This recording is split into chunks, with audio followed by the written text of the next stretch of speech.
समय पहले की बात है, जब धरती पर दानवों और देवताओं के बीच संघर्ष अपने चरम पर था।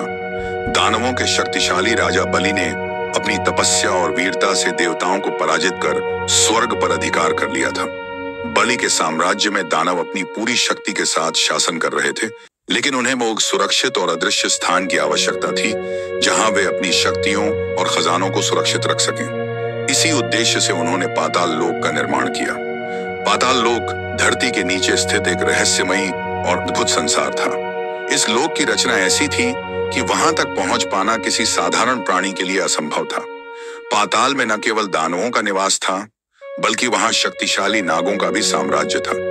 नागराज वासुकी पाताल के शासक थे और उनके पास असाधारण शक्तियां थीं।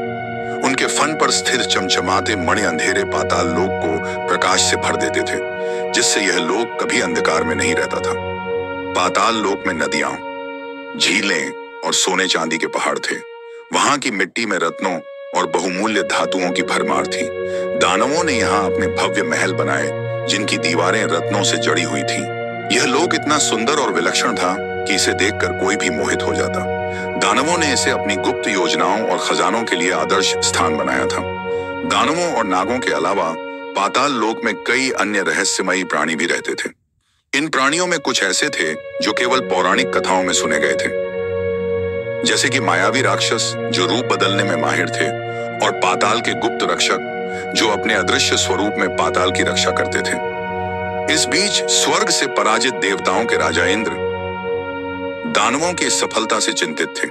उन्होंने सोचा कि अगर पाताल लोक के रहस्यों और वहां छिपे खजानों को जान लिया जाए तो देवताओं को दानवों पर विजय प्राप्त करने में मदद मिल सकती है।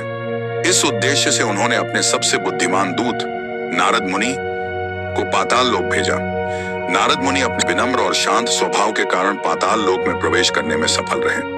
वहां उन्होंने देखा कि पाताल लोक एक अद्भुत संसार था, जहां नदियां बहती थीं, रत्नों के पर्वत थे और नाग और दानव आपस में शांति से रहते थे। उन्होंने देखा कि पाताल लोक में रहने वाले प्राणी देवताओं की परवाह नहीं करते थे और अपनी ही विलक्षण दुनिया में मस्त थे। नारद मुनि ने लौटकर इंद्र को पाताल लोक के बारे में सब कुछ बताया।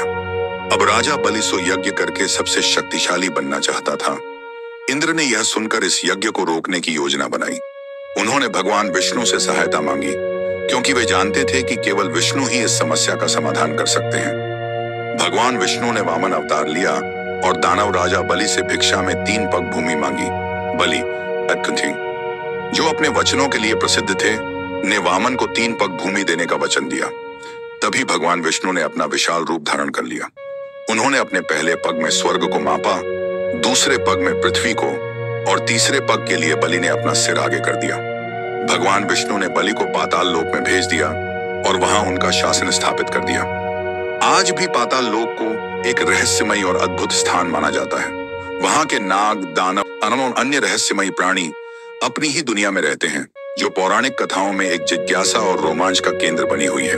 पाताल लोक के रहस्य और वहां के प्राणियों की कहानियां आज भी लोगों के मन में उत्सुकता और रोमांच पैदा करती हैं।